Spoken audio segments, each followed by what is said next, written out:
प्रभु यीशु मसीह के मधुर और मीठे नाम में सबको जय मसीह की मेरा प्यार भरा सलाम।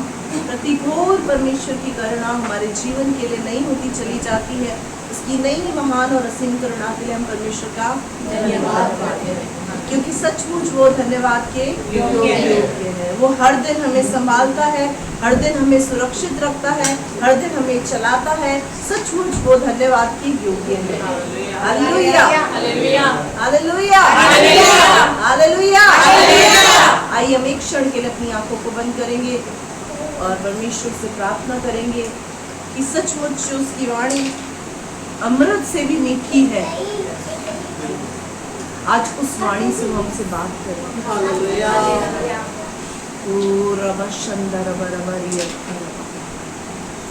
ओ डैडी, सचमुच आपकी वाणी अमृत से भी मीठी है, शहद से भी मीठी है। कभी लेखक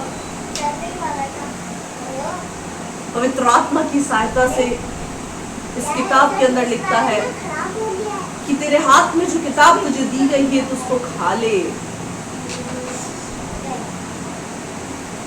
वो तेरे पेट को तो कड़वा करेगी, लेकिन तेरे जीवन को नया कर देगी।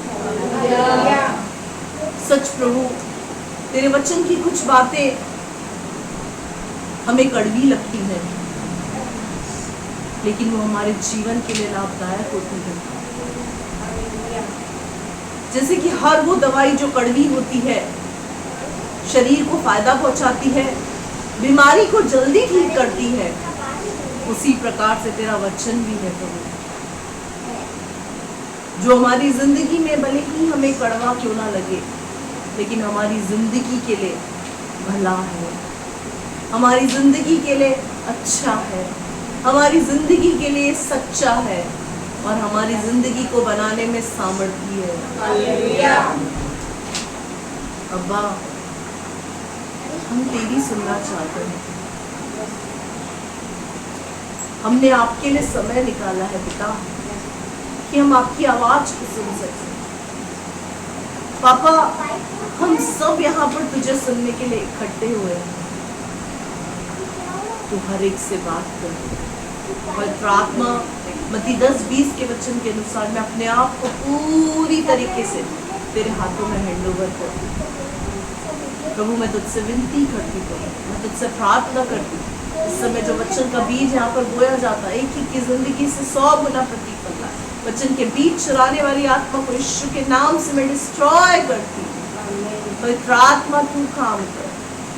प्रभु, मैं गूगल मीट को, यूट्यूब चैनल को, लाइट को, क्लैरिटी को, वॉइस को, विजिबिलिटी को, हर एक बात को पवित्र आत्मा आपके नियंत्रण में देती। कोई भी डिस्टर्बेंस, गड़बड़ी का आत्मा, सुस्ती, आलस से दिलाने वाली, नींद कराने वाली आत्मा, डिस्टर्बेंस की आत्मा यहाँ कार्य न करने पाए। पवित्र आत्मा में तेरा चलन यहाँ पर जाती। जो बीज बोया जाता है, एक एक की जिंदगी से 100 गुना प्रतिफल लाए। प्रभु, मैं प्रार्थना करती पिता, उन अंधकार की शक्तियों को मैं यीशु के नाम से बांधती हूँ, जो वचन के बीज को चुराती है। प्रभु, मैं तुझसे विनती करती पिता, इनकी पड़ती भूमि को तू उपजाऊ बना। प्रभु, इनके हृदय को तू उपजाऊ बना पिता, इनकी हृदय रूपी भूमि को तू उपजाऊ बना, ताकि वचन का बीज जब उसमें बोया जाए तो वो 60 गुना, 70 गुना, 100 गुना फलवंत होने का। मैं तुझसे ऐसी विनती करती, मैं अपने आप को तेरे हाथों में सौंपती हूँ। मैं कुछ भी नहीं प्रभु, मैं अपने आप को तेरे सामने दीन, नम्र और शून्य करती। प्रभु, तू मुझ में से होकर काम कर। धन्यवाद करती राजा, अपने दुआ को सुना। पवित्र आत्मा सब तेरे हाथों में सौंपती। धन्यवाद के साथ प्रार्थना विनती यीशु के नाम से। आमीन। Hallelujah, hallelujah, hallelujah, hallelujah.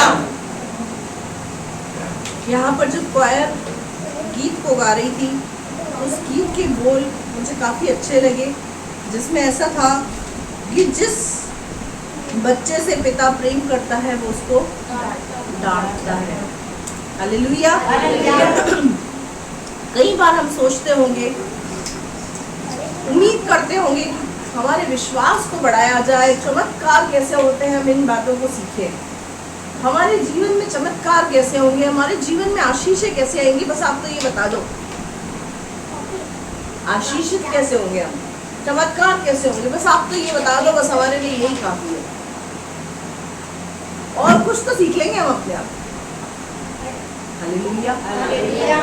कई बार एक विश्वासी परमेश्वर से इस अपेक्षा के साथ परमेश्वर के भवन में आता है कि आज का वचन मेरे जीवन को आशीषों से भर देगा, मेरे जीवन में चमत्कार हो जाए। मेरे प्रियो, लेकिन बाइबल का परमेश्वर हमें इस बात को बताता है कि जिस बच्चे से पिता प्रेम करता है वो उसको डांटता है। तो अगर मुझसे कोई शिकायत हो आपको कि हर रविवार को यहाँ पर तगड़े गाढ़े वचन देते हैं, डांटने डराने वाली बातें की जाती है, तो कृपया करके ये मुझसे शिकायत ना रखें, क्योंकि इस कलीसिया से पिता बहुत प्रेम करता है। मैं जब वहां बैठी थी और जब ये गीत चल रहा था, मैं कंटिन्यूस गीत के बोल को सुन रही थी, और जब मैं सुन रही थी तो आत्मा में, पवित्र आत्मा ने मेरी बात को, इस बात को डाला कि मैं इस कलीसिया से प्रेम करता हूँ। इस कलीसिया को मैंने रोपा है, इस कलीसिया को मैंने बनाया है।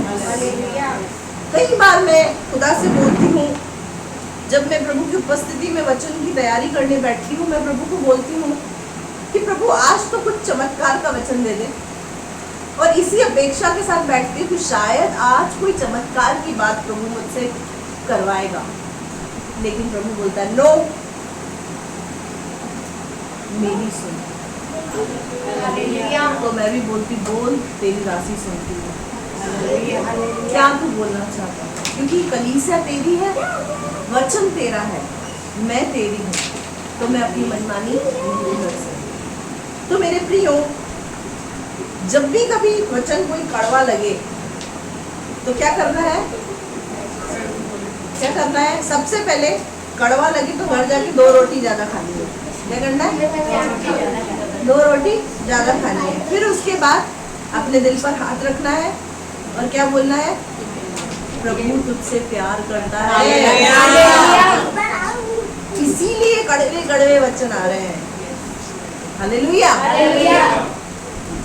जब बच्चे बीमार होते हैं तो माँ बाप क्या करते हैं?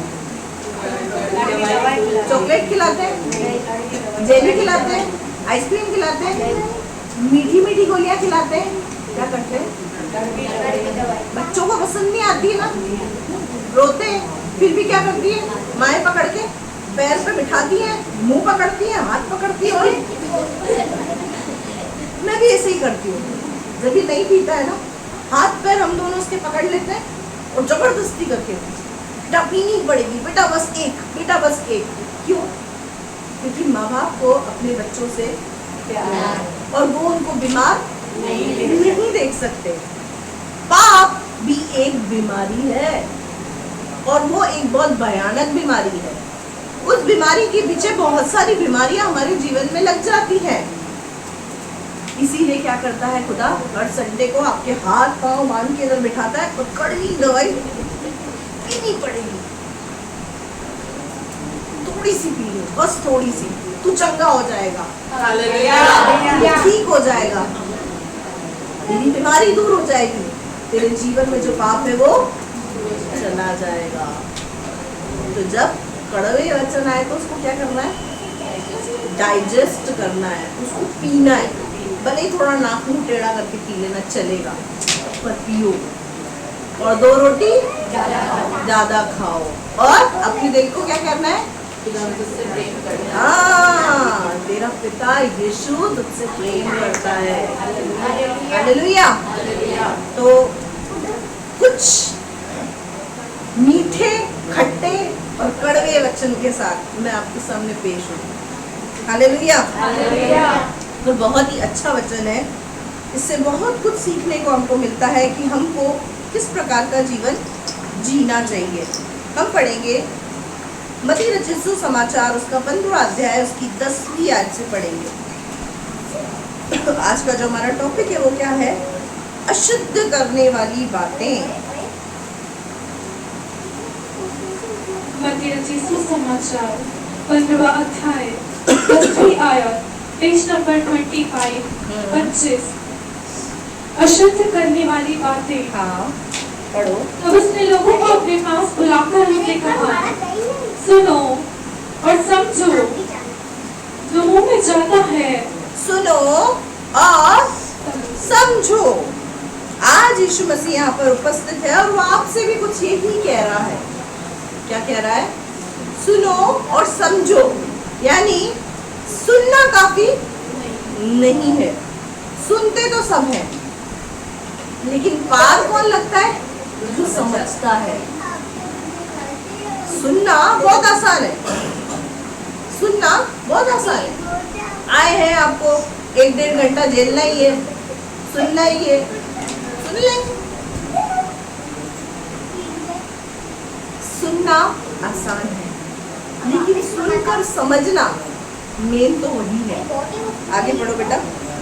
जो मुंह में जाता है हाँ वह मनुष्य को अशुद्ध नहीं करता, हाँ पर जो मुंह से निकलता है हाँ वही मनुष्य को अशुद्ध करता है। हाँ।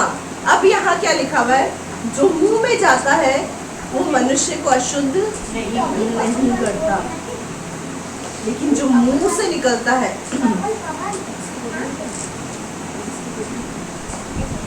जो मुंह से निकलता है वो मनुष्य को अशुद्ध करता है। इसका मतलब आप क्या खा रहे हैं वो चीज आपको अशुद्ध नहीं करती है।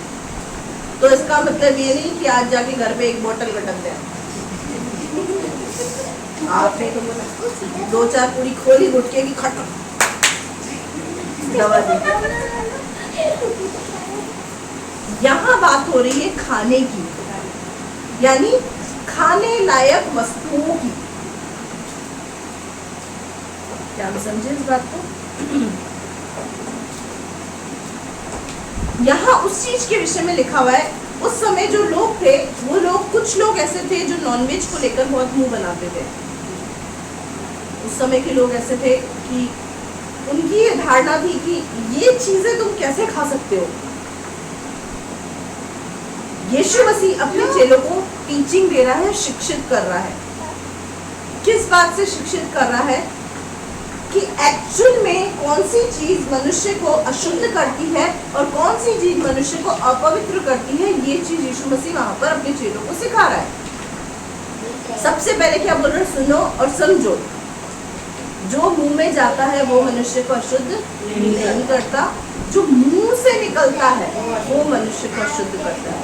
अब मुंह में जाने का मतलब बीड़ी, सिगरेट, गुटखा, तंबाकू, दारू, शराब, बियर ये नहीं है।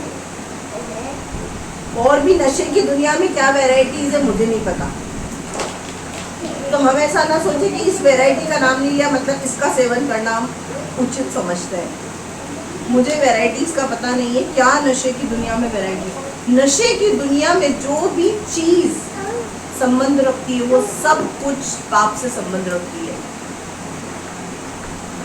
उन सब चीजों को छोड़कर जो कुछ भी हम खा रहे हैं वो सब हम ग्रहण कर सकते हैं, चाहे वो वेज हो चाहे वो नॉन वेज हो। कुछ लोग इसको बोलते हैं नट बोल्ड। क्या बोलते हैं? नट बोल्ड। लैंग्वेज है, सिंधियों की लैंग्वेज ही है। आज खाने में क्या बना है? नट बोल्ड बने बोलते हैं। बॉम्बे के अंदर ऐसा ही बोला जाता है, इसको नट बोल्ड बोला जाता है। तो आगे पढ़ो बेटा। अब यीशु मसीह ने उनको समझाया, आगे पढ़ो। जो मुंह में जाता है हाँ। वो मनुष्य को अशुद्ध नहीं करता, पर जो मुंह से निकलता है वही मनुष्य को अशुद्ध करता है। तब चेलों ने आकर उससे कहा, क्या तू जानता है कि फरीसियों ने ये वचन सुनकर ठोकर खाई? अब क्या हुआ? यीशु मसीह, क्योंकि यहाँ पर जो थे ना फरीसी लोग थे जो खिलाफ थे, अपने आप को बड़ा संत समझते थे और बोलते थे तुम लोग नॉनवेज खाते हो, छी तुम लोग गंदे हो, हम कितने पवित्र हैं, हम नॉनवेज नहीं खाते। तो यहाँ पर चेले आए यीशु मसीह के पास। क्या गुरु, इतनी अच्छी मिनिस्ट्री चल रही थी, खावा खाए सी बात करके ठोकर लगा दी फरीसियों को, कांग्रेगेशन कम कर दिया आपने। भीड़ की भीड़ सुनती थी आपकी, अच्छा नहीं लग रहा था क्या आपको? यीशु मसीह ने जब जब चेलों ने आकर ऐसी बात कही, यीशु मसीह ने एक ही बात कही, तुम भी जाना चाहते हो चले जाओ, पर मैं वो बातें जो पिता ने मुझे बोलने के लिए बोली है, बोले बगैर नहीं रहूंगा। तो इस कलीसिया के अंदर भी कुछ ऐसे ही सिद्धांत है, चाहे कड़वी बात हो चाहे मीठी बात हो, हजम करनी पड़ेगी, क्योंकि कलीसिया किसकी है? किसकी है? शक है क्या? कंफर्म है ना? ये कलीसिया किसकी है? ये परमेश्वर की है, प्रभु यीशु मसीह की दुल्हन है। तो वो इससे प्यार करता है, उसकी मर्जी वो किसी भी तरीके से इस कलीसिया को समझाए। अब यहाँ पर यीशु मसीह को क्या उत्तर दे रहा है? ओहो, ऐसी बात मुझे बोलनी ही नहीं चाहिए थी, ये क्या हो गया? तुम्हें पहले बताना चाहिए था मुझे। फरीसी लोग चले गए मुझे छोड़ के? नहीं, यीशु मसीह क्या बोल रहा है? उसने उत्तर दिया, हाँ, हर पौधा हाँ, जो मेरे स्वर्गीय पिता ने नहीं लगाया, हाँ, उखाड़ा जाएगा। हालेलुया। ये उत्तर है, उत्तर किसका? चेलों की बातों का उत्तर किसने दिया? यीशु मसीह ने। आज अगर आप भी यहाँ पर फरीसी की आत्मा लेकर बैठे हैं, तो उस आत्मा से आजाद हो जाएंगे। अगर आप आजाद होना चाहते हैं, दो आत्माएं हैं, एक फरीसी की आत्मा और एक पवित्र आत्मा। किस आत्मा से हम भरे हुए हैं, आज हमको वो देखना है। यहाँ पर यीशु मसीह ने क्या कहा? जो पौधा मेरे स्वर्गीय पिता ने नहीं लगाया वो उखाड़ा जाएगा।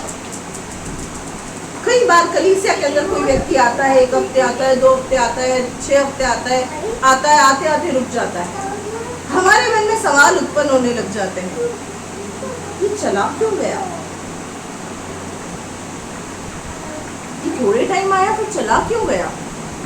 तो उसका उत्तर यीशु मसीह दे रहा है, हर वो पौधा जो मेरे पिता ने नहीं लगाया वो उखाड़ा जाएगा।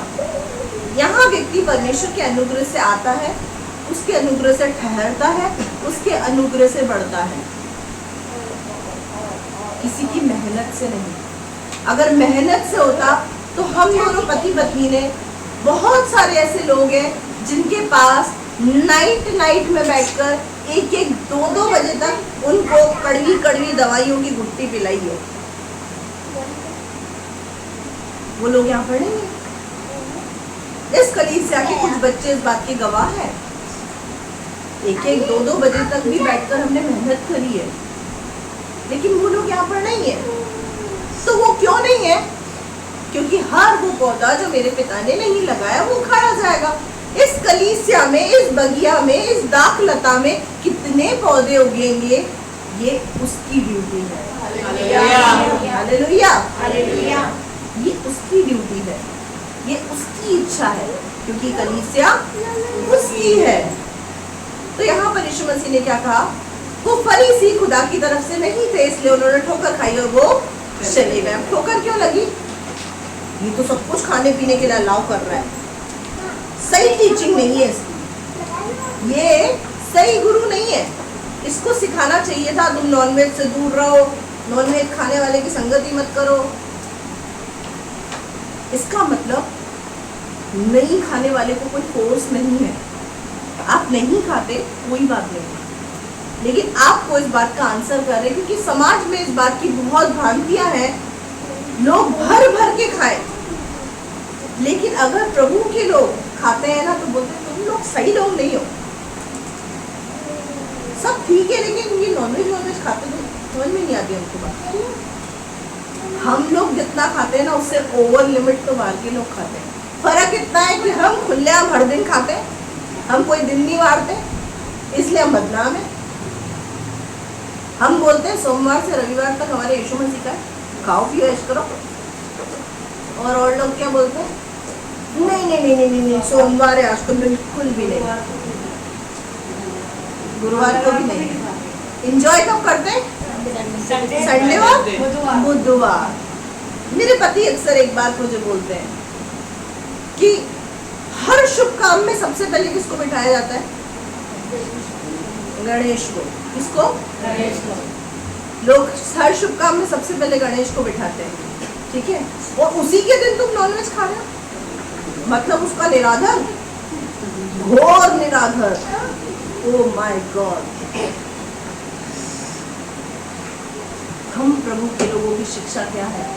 सोमवार से लेकर रविवार हमारे यीशु का है। Hallelujah, hallelujah, hallelujah. सोमवार से रविवार तक हम सब कुछ खा सकते हैं नशे की चीजों को छोड़कर, स्पष्ट बोल रही हूँ। लेकिन सोमवार से रविवार तक अब पाप नहीं कर सकते। बस एक चीज के लिए हम रेस्ट्रिक्ट हैं, बाकी सब चीजों की फ्रीडम है। शास्त्री और फरीसी का क्या कहना था? तुम्हारे गुरु की टीचिंग समझ में नहीं आई, इसीलिए छोड़कर चले गए। आगे पढ़ो बेटा। अब यीशु मसीह क्या बोल रहा है? बहुत अच्छी बात बोल रहा है, पढ़ो बेटा। उनको जाने दो, हाँ वे अंधे मार्गदर्शक है, हाँ। और अंधा यदि अंधे को मार्ग दिखाए तो दोनों ही गड्ढे में गिर पड़ेगी। Hallelujah, hallelujah. जाने दो, परवाह मत करो। अंधा यदि अंधे को पकड़ के रास्ता दिखाए तो खुद तो गिरेगा सनम, तुम्हें भी ले डूबेंगे सनम। वो अंधे मार्गदर्शक है, यानी उनको खुद को ही नहीं पता कि जिस राह पर हम चल रहे हैं वो सत्य की राह है या नहीं है। उनको छोड़ दो, उनकी तरफ ध्यान मत करो। आगे पढ़ो। ये सुनकर पतरस ने उससे कहा, ये दृष्टांत हमें समझा दे। हाँ उसने कहा, क्या तुम अब तक भी ना समझ हो? हाँ, ये बहुत सुपीरियर है। यीशु मसीह के वो 12 चेले जो यीशु मसीह के साथ उठते बैठते खाते पीते सब कुछ करते हैं, उसके बाद भी क्या प्रभु सिखा तो सही थोड़ा सा हमको, तो क्या कहना चाह रहे हैं? ऐसे ही कुछ परिपक्व विश्वासी होते हैं जिनको छोटी छोटी बातें सिखानी पड़ती है। कई बार मैं गुस्से में डांट देती हूँ, इतने मैच्योर हो के ऐसी हरकत, या कई बार ये डांट देते हैं। यहाँ पर क्या यीशु मसीह ने नहीं डांटा उनको? यीशु मसीह ने पूछा, हाँ मेरा मन ना वापिस से समझा दो, आ जा बैठ दो, बैठ अच्छे से वापिस से देखो समझा दो। क्या बोला यीशु मसीह ने? अब तक ना समझो? तुम लोगों से मैं ऐसा एक्सपेक्ट नहीं कर सकता, क्योंकि तुम मेरे साथ उठते बैठते हो, मेरे साथ रहते हो। तुम कोई बाहर का व्यक्ति आके मुझसे पूछे तो उसको मैं मुन्ना मुन्नी करके समझा दूं? तुमको बार बार मुन्ना मुन्नी करके समझाना पड़े? बी अ मैच्योर बिलीवर, एक परिपक्व विश्वासी बने हम। इमेच्योरिटी से बाहर आए। मैं अक्सर कलीसिया को ये बात बोलती हूँ, जब तक आपके अंदर इमेच्योरिटी रहेगी इस कलीसिया की ग्रोथ नहीं होगी, क्योंकि हम इतने लोगों को नहीं संभाल सकते अकेले। इमेच्योरिटी से मैच्योरिटी की ओर बढ़े, अपरिपक्वता से परिपक्वता की ओर बढ़े। यीशु मसीह यहाँ पर क्या कर रहा है? डांट रहा है इन चेलों को। क्या बोल रहा है? तुम अब तक भी ना समझो, अभी तक भी समझ में नहीं आ रहा, कैसी बुद्धि के लोग हो। आगे बढ़ो बेटा। क्या तुम नहीं जानते हाँ। कि जो कुछ मुंह में जाता है वह पेट में पड़ता है और संडास से निकल जाता है? हाँ, क्या तुमको पता है? सबको पता है? सबका स्टमक ठीक है ना? खाते हैं जाते हैं, जो भी जाता है पेट में वो सब संडास में निकल जाता है। स्पष्ट लिखा है, स्पष्ट। बाइबल एक परफेक्ट बुक है, यहाँ पर कुछ बातें छुपाई नहीं है। शर्मा शर्मी वाली बातें नहीं यहाँ पे करिए कि उसमें निकल जाता है, तो सामने वाला व्यक्ति क्या सोचे किसमें निकल जाता है? साफ लिखा है, संडास में निकल जाता है। जो ग्रहण करते हैं सब पास आउट हो जाता है, कुछ ठहरता नहीं है, सब निकल जाता है। जो मुंह से डालते हैं सब निकल जाता है। तो जो आप खा रहे हैं वो अशुद्ध नहीं है। जो भी आप खा रहे हैं नशीले पदार्थों को छोड़कर, मैं बार बार बोलूंगी इस बात को क्योंकि बहुत समझदार दुनिया है। आपने तो बोला सब पवित्र है, तो पुड़िया ले लेके घूम रहे हैं दिन में, सब पवित्र तो खाए। नशीली पदार्थों को छोड़कर आगे पढ़ो बेटा। पर जो कुछ मुंह से निकलता है वह मन से निकलता है, हाँ। और वही मनुष्य को अशुद्ध करता है। हाँ, जो मुंह से निकलता है वो मनुष्य को अशुद्ध करता है।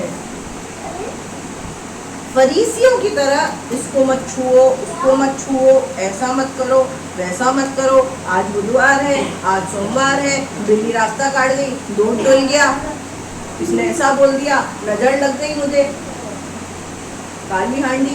सुंदर सा घर बना देते हैं, खूबसूरत सा घर बना देते हैं और उस पर लगा देते हैं गंदा सा काला टायर।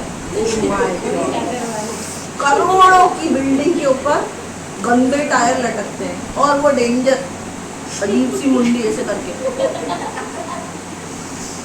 सुंदर सुंदर घर, उस पे क्या लटका देते हैं? टायर। ट्रकों के पीछे चुटीले लिखे होते, बुरी नजर वाले तेरा मुंह काला। ये सब क्या है? फरीसियों की आत्मा चाहिए जो आज भी घूम रही है, आज भी घूम रही है। आज भी फरीसी लोग बैठे हैं छुप के, खाना खाएंगे 4 बार हाथ धोएंगे, पहले अच्छे से रगड़ेंगे, नाखून रगड़ेंगे, उसके बाद बैठ के रोटी खाएंगे। ये सब भ्रम, भ्रांति, ढकियानुसी बातें जिसको हम सोचते हैं हमें अशुद्ध करती है, इस सब बातों से यीशु मसीह आजाद करता है। हालेलुया। यीशु मसीह के परमेश्वर के वचन में क्या लिखा हुआ है? तुम सत्य को जानोगे, सत्य तुम्हें स्वतंत्र करेगा। अब स्वतंत्र बहुत लोग नहीं समझते। तुम सत्य को जानोगे, सत्य तुम्हें आजाद करेगा। आजाद का मतलब क्या है पता है? हमारा पड़ोसी बोलता है सोमवार है, हम बोलते हैं हाँ हमारे प्रभु भाई तो है। पड़ोसी बोलता है गुरुवार है, शुक्रवार है, मेरे प्रभु भाई तो है। बिल्ली रास्ता काट गई, वो मैडम अपने घर जा रही है, हम अपने घर चले। नजर वजर हमको नहीं लगती, काले बाल प्रभु ने दिए। ये क्या है? ये आजादी है, आजादी। पहले इन 2 आंखों से कुछ नहीं दिखता था। ये आंखें क्या थी हमारी? बंद। शैतान ने अंधी कर दी थी। अब साफ साफ झलकता है। अब कोई ऐसी बातें करता है तो अच्छा नहीं लगता है। क्यों? कारण हम आजाद लोग हैं, हम आजाद देश के सच्चे आजाद लोग हैं। हालेलुया। देखो हमारा देश तो स्वतंत्र हो गया, लेकिन फरीसियों की आत्मा से आज भी बंधा हुआ है। सही मायने में हमारा देश स्वतंत्र तो है, पर सिर्फ शरीर से, आत्मा से नहीं। हम लोग आत्मा से भी स्वतंत्र हैं। हालेलुया। अगर हम अभी तक नहीं हुए तो आज हो जाएंगे। हालेलुया।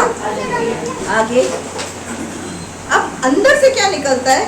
क्योंकि बुरे विचार। अब इसको ना अंडरलाइन करते चले कि अंदर से क्या क्या निकलता है, क्या क्या चीज है जो मनुष्य को अशुद्ध करती। सबसे पहले बुरे विचार। बुरे विचार अब क्या होते हैं? बैठे बैठे ख्याली पुलाव की तरह ऊट पटांग बातों को सोचना, नेगेटिव थॉट्स, गलत विचार, गलत बातें, इसमें सब आ गया, इसमें सब आ गया। एक लड़का गैर लड़की को बैठकर उसके बारे में सोचता है, गलत गलत सोचता है, वो क्या हो गया? गंदे विचार। किसी को मारने के बारे में सोचना, चोरी के बारे में सोचना, किसी से बदला लेने के बारे में सोचना, बुरे विचार की लिस्ट में बहुत कुछ आता है। इस विचार में अच्छा क्या हो रहा है, बुरा क्या हो रहा है, ये आपको पता है। कुछ भी आप बुरा सोच रहे हैं वो आपको अशुद्ध कर रहा है। कुछ भी आप बुरा सोच रहे हैं, आज इसका बेड़ा गर्क हो जाए, ये क्या है? बुरे विचार। पक्का कंफर्म है ना? बुरा ही है ना?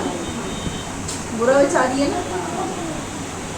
इसने मेरे साथ एक किया, इसको तो खुदा नहीं छोड़ेगा। ये क्या है? बुरा विचार। ये विचार ठीक नहीं है। यीशु मसीह को क्रूस पर चढ़ाने वाले लोगों को यीशु मसीह को बोलना चाहिए, चढ़ा लो चढ़ा लो, अब देखना मेरा पिता तुम्हारे साथ क्या करता है। ऐसा किया यीशु मसीह ने क्रूस पर, चढ़ा लो कर लो। कितनी गिले ठोकी तुमने? 3 ठोकी ना, तुम्हारा पर 30 ठोकेगी। मेरा खुदा नहीं छोड़ेगा। इसके मुंह से जब निकला ना, अनुग्रह निकला। कैसा अनुग्रह पता है? नहीं पता, इन्हें क्षमा कर, ये नहीं जानते कि क्या कर रहे हैं। उसने ऐसा क्यों बोला आपको पता है? क्षमा करने का अधिकार तो यीशु मसीह के पास भी था ना? यीशु मसीह को पता था कि मैं तो उनको क्षमा कर चुका हूँ, लेकिन जो ये मेरे साथ कर रहे हैं ना, पिता इनको क्षमा नहीं कर पाएगा।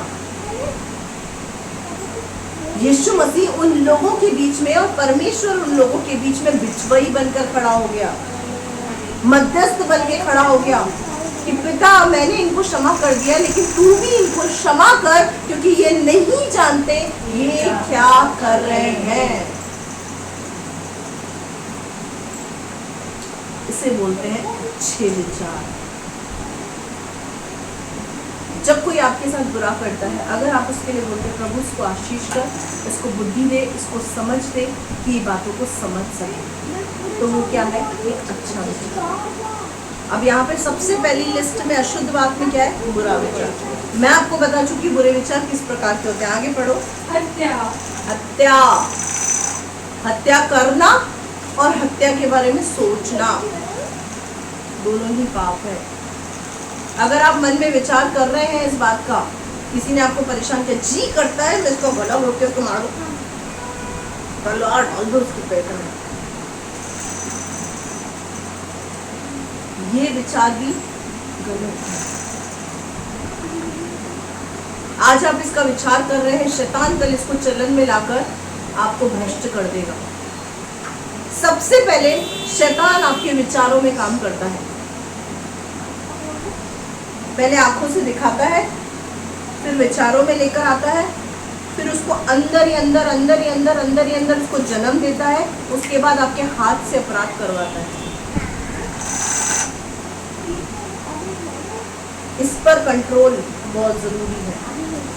बाइबल में लिखा हुआ है अगर तेरी आंख निर्मल है तो तेरा पूरा शरीर उजियाला है, लेकिन अगर तेरी आंख गंदी है तो तेरा सारा शरीर अंधकार में है।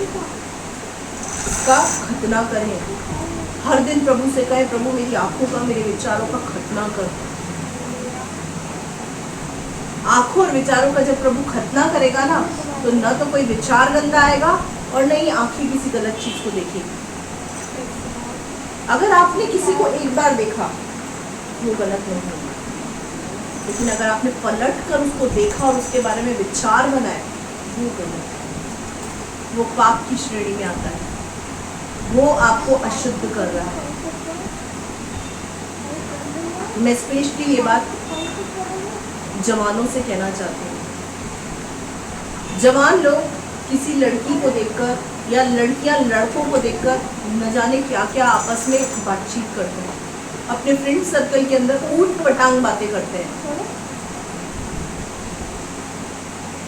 एक पैक लड़की को ओपन कर देते हैं अपनी बातों से।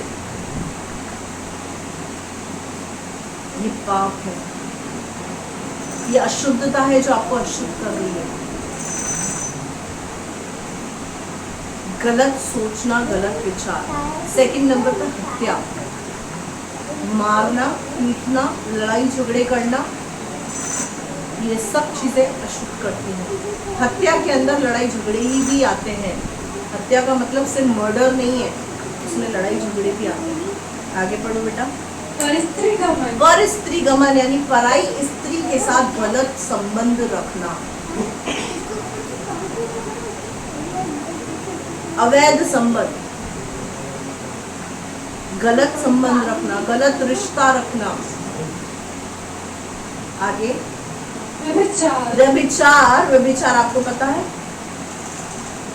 व्यभिचार के बारे में मैं आपको पहले भी बता चुकी हूँ। शादी से पहले बनाए गए अवैध संबंध और शादी के बाद अपनी पत्नी को छोड़ किसी और के साथ शारीरिक संबंध रखना, उसको कहते हैं व्यभिचार। और यीशु मसीह ने तो यहाँ तक कहा कि अगर तुमने विचार में भी किसी लड़की के लिए उस पर कुदृष्टि डालकर गलत बोल दिया तो तुमने उसके साथ व्यभिचार कर लिया। बोलने पर भी रेस्ट्रिक्शन है।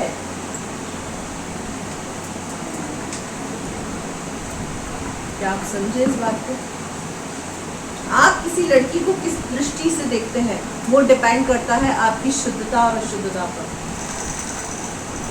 लड़कियां लड़कों को किस दृष्टि से देखती है वो डिपेंड करता है शुद्ध और अशुद्धता पर।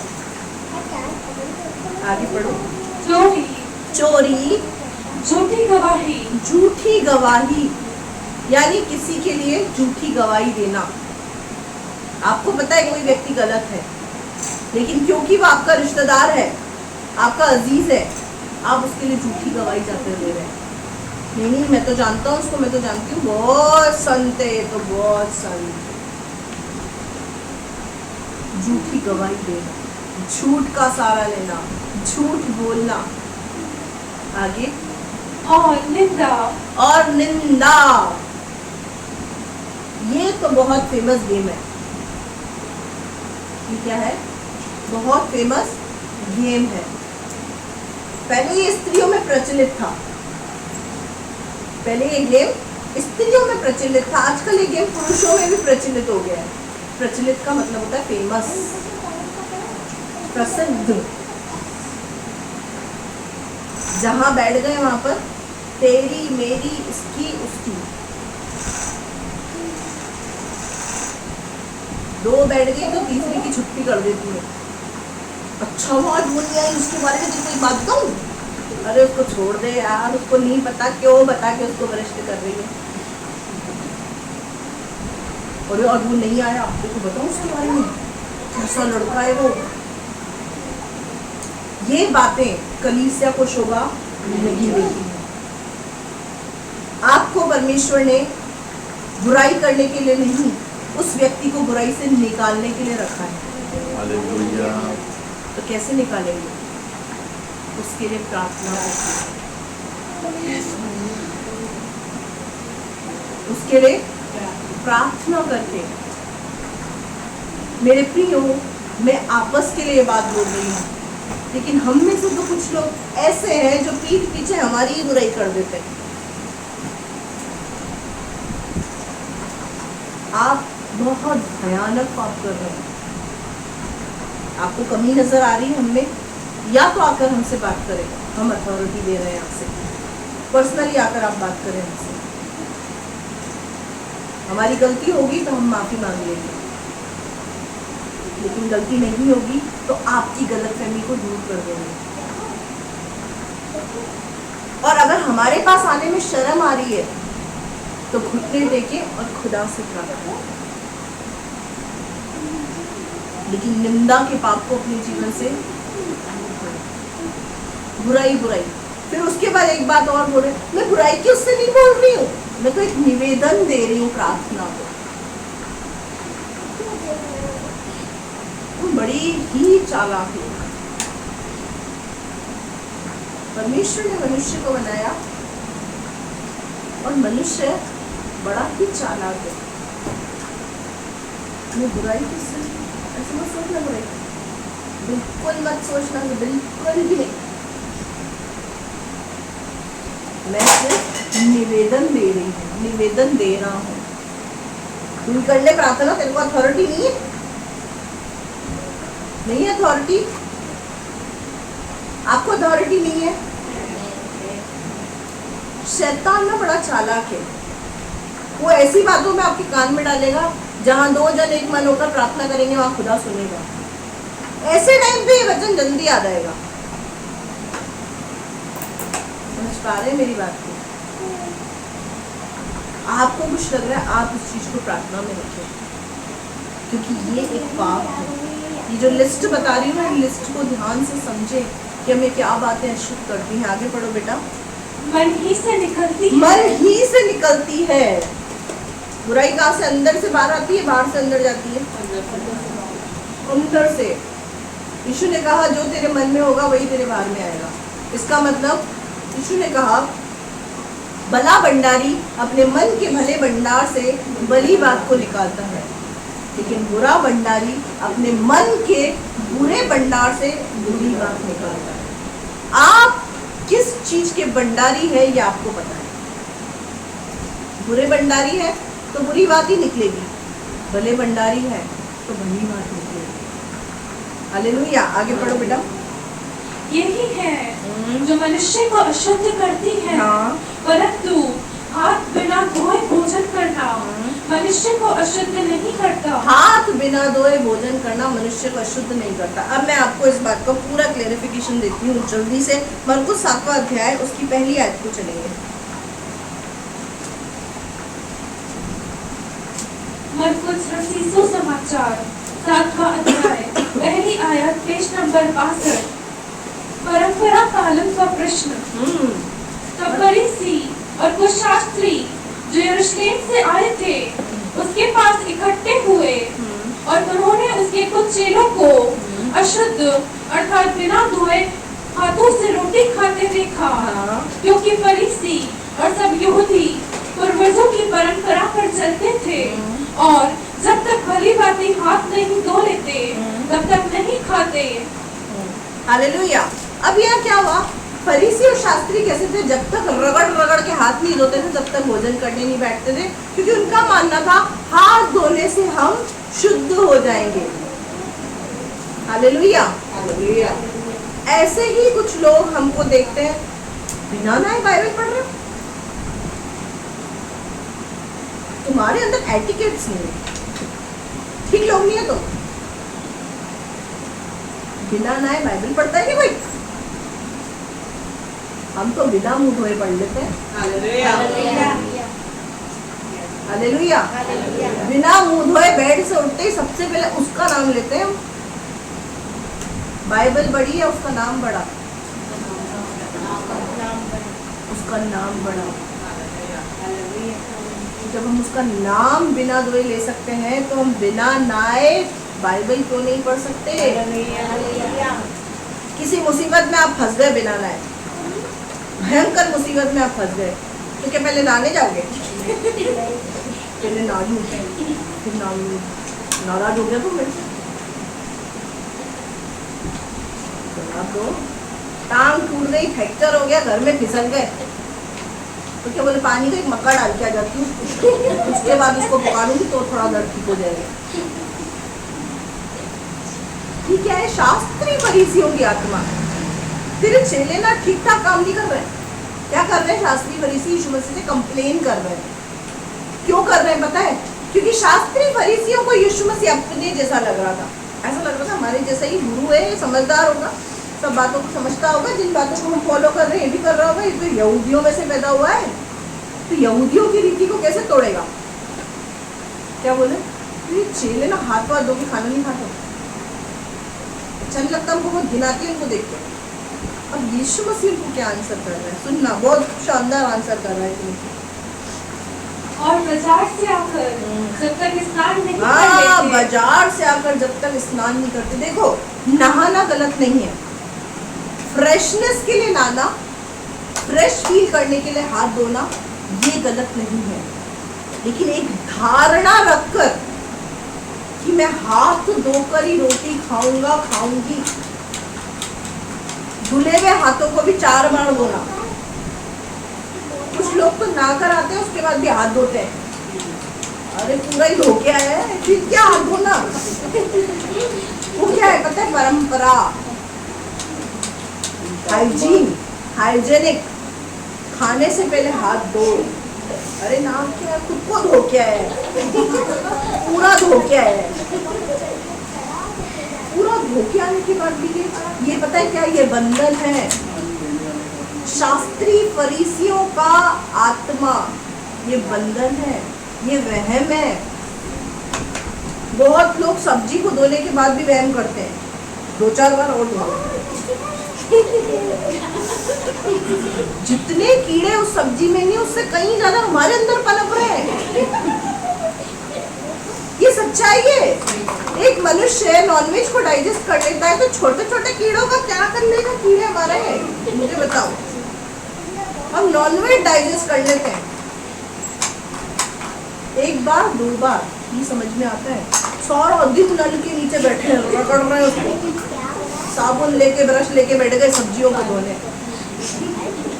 ये वहम है, ये शास्त्रीय फरीसियों की आत्मा है। मैं तो ऐसे लोगों को देख के बड़ा इरिटेट हो जाती हूँ, मुझे तो बहुत इरिटेशन होता है। धुल गई, बस खत्म हो गई ना कहानी, एक बार धो पानी से। कुछ लोग दिन में 4-4 बार 5-5 बार नहाते, कारण वहम। मैंने तो कुछ लोगों में ऐसा भी देखा, फ्रेश होने जाते हैं फिर भी नहाते हैं, गंदे हो गए। अरे तुम्हारा ही है वो पार्ट जो निकला है, खुलकर बताना मेरी मजबूरी है, क्योंकि इस बंधन से इंसान को आजाद, ये बंधन आगे चलकर डिप्रेशन का कारण बनता है। मैंने 90% लेडीज को डिप्रेशन का शिकार देखा है, कारण उनका वहम है। अब यहाँ पर क्या लिखा हुआ है? यीशु मसीह ने क्या कहा? और बाजारों से आकर जब स्नान नहीं कर लेते फिर आगे तब तक नहीं खाते। यीशु मसीह को क्या बता रहे हैं? कितने प्योर है, प्योर मस्त, डियो परफ्यूम की भी जरूरत नहीं है हमको, कितने साफ सुथरे हैं हम। अब यीशु मसीह देखना इनको क्या टाइटल देता है और क्या अवार्ड देता है इनको। और बहुत सी अन्य बातें हैं हाँ। जो उनके पास मांगने के लिए पहुंचाई गई है, जैसे कटोरों और लोटों हाँ। और तांबे के बर्तनों को धोना। हाँ, रगड़ के बर्तनों को धोना, खुद को धोना, हाथ धोना, ये सारी बातें तेरे चेले फॉलो नहीं कर रहे हैं। यीशु मसीह ये रॉन्ग कर रहे हैं, इनको अपनी मंडली में से निकाल दे तू, अपने जैसे नहीं लग रहे हैं अपन। आगे पढ़ो। इसीलिए उन फरीसियों और शास्त्रियों ने उससे पूछा, हाँ। तेरे चेले क्यों पूर्वजों की परंपराओं पर नहीं चलते हाँ। और बिना धोए हाथों से रोटी खाते हैं? हाँ। उसने उनसे कहा, यशायाह ने तुम कप्तियों के विषय में बहुत ठीक भविष्यवाणी की है, जैसा लिखा है कि अब यीशु मसीह क्या बोल रहे हैं? यशायाह ने तुम ईमानदार लोगों के लिए ठीक भविष्यवाणी की, ऐसा लिखा है किसी के बाइबल में।